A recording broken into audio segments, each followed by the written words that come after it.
कोबी आलू मसला सुपर टेस्टी पराठा आसतु देखा केमती बनई। देखो ये आम कि कोबी भल भाव चुन चुन कर काटिकी धोईकी रखीचे।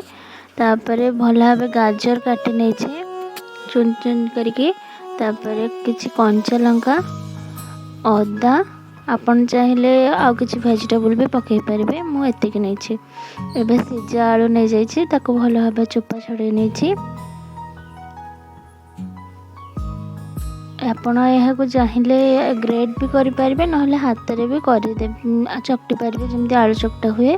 मु ग्रेड करुच्ची कहीं जो यार दाना दाना रही जाए चकटिला बेले से रही न था भल भाव पूरा प्लेन रे चकटी हो जाए। आपड़ चाहिए हाथ में भी चकटी पारे। यहाँ बहुत टेस्टी लगे खाइबा को आपड़ ओषारे खाईपारे। यहाँ देखो भल भाव ग्रेड हो जाए। आसते भी मसलाटा केमती बनाऊँ देखेबी। चूल्हे गोटे कड़े किसी तेल गरम कर किसी जीरा फुटे नेली। जीराटा भल भाव फुटीगला से मुझे कंचा लंका अदा पकेबी। मुझे फास्ट अदा नहीं अदाटा टिके भाजवा को टिके टाइम दिए तो से आग अदा नहीं गली। अदाटा टिके भाजी गला तापर आम कंचा लंका नहीं जावा। मैं कंचा लंका पकेली देखु कंचा लंकाटा टिके गला आम बंधाकोबी आ जो गाजरटा आम काटिचे सेटा को नहीं जावा।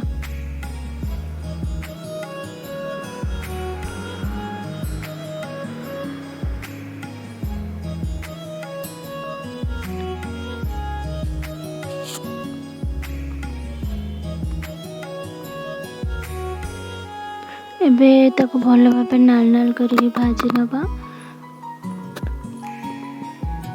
ये पराठा खाइबा को बहुत ही टेस्टी थाए। आपन थरे करके देखंतु तापर मते कमेंट बॉक्स में निश्चिंत जणेबे। आपन जदि मो चैनल को नुआ आछंती तो सब्सक्राइब कर नियंतु आ बेल आइकन को निश्चिंत क्लिक करंतु। एबे मो बंधा कोबी नेली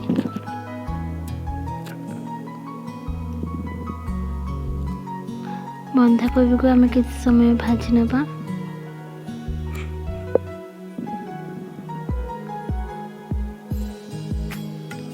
एटा बिना पियाज रसुण पूरा होची आपण ओषारे मध्य खाई परिबे। एबे मो हळदी नै जाइए स्वाद अनुसार लूण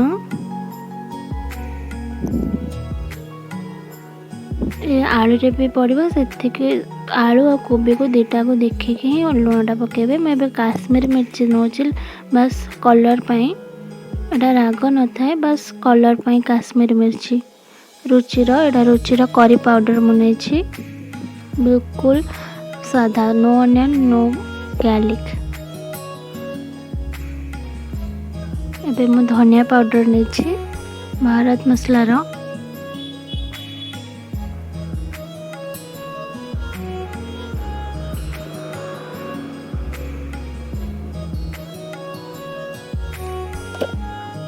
भल भाव मिसई नवा कोबी सह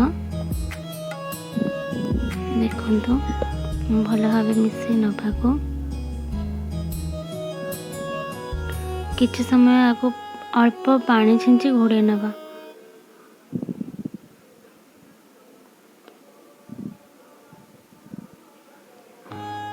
ग्लास को पूरा स्लिम कर नवा।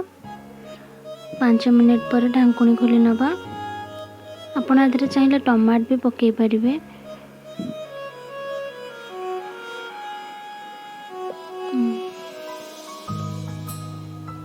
देखु यहाँ भल भाव कोबीटा आमर सीझी जाइए मसलाटी भल भाव कषि जाइए। एबे जो आम ग्रेड करके रखी आलू ताको आम से पकई नवा। आम चकटी नेले भी हम एमती ग्रेड करके नेले हम से मसला रे आम आलूटा को भल भाव जरई नवा माने भाजी नवा भल भाव मिक्स कर नियंतु। तापर गोटे छोट गरम मसला भारत 2 टंकिया पाउच आमर बस सेटा मो तादर गोटे पैकेट नहीं चाहिए। भल भाव गरम मसला को गोले नवा। 5 ମିନିଟ୍ ଏହିଭଳି ଭାବେ ତାକୁ ଗୋଳେଇ ଗୋଳେଇ ଭାଜି ନେବା।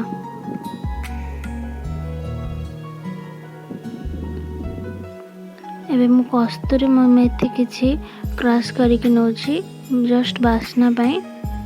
ଆପଣ ଏଟାକୁ ଲାଷ୍ଟକୁ ୟୁଜ୍ କରିବେ। ଗରମ ମସଲା ଆଉ କସ୍ତୁରୀ ମେଥି ପକାଇ ସାରିଲା ପରେ ଆକୁ ଭଲ ଭାବେ ଗୋଳେଇ ନେବା, ମସଲାରେ ମିଶାଇ ନେବା।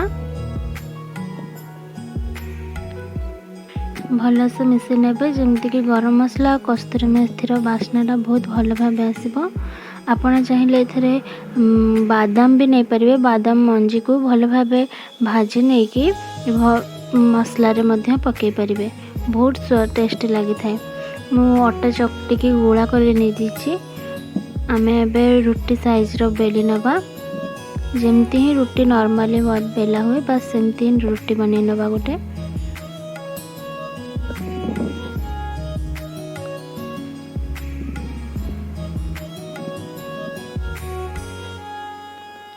ଦେଖନ୍ତୁ ଆମେ ଏବେ ଭଲ ଭାବେ ଗୋଟେ ରୁଟି ବନେଇ ସାରିଲେଣି। ଦେଖନ୍ତୁ ମୁଁ ଏବେ ସେଥିରେ ପୁର ଫିଲ୍ କରୁଛି। ଆମ ପୁରଟା ରେଡ଼ି ହେଇଯାଇଛି ଭଲ ଭାବେ। ପୁରା ଗରମ ଅଛି ତ ମୁଁ ଚାମଚର ହେଲ୍ପରେ ୟାକୁ ଫିଲ୍ କରିବି ରୁଟିଟାକୁ।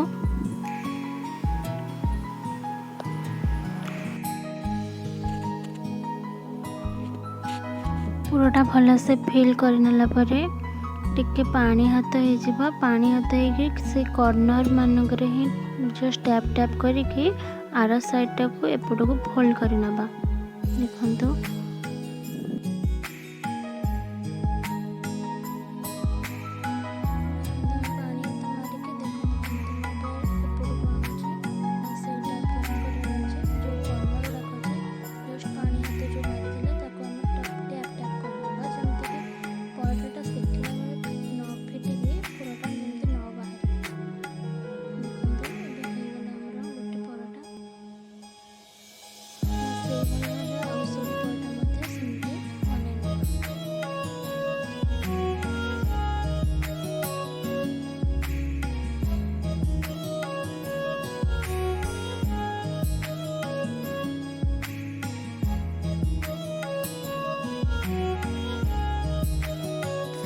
ଏବେ ମୁଁ ଗ୍ୟାସ୍ ଲଗେଇଲି, ତାପରେ ତାୱାଟା ବସେଇଲି।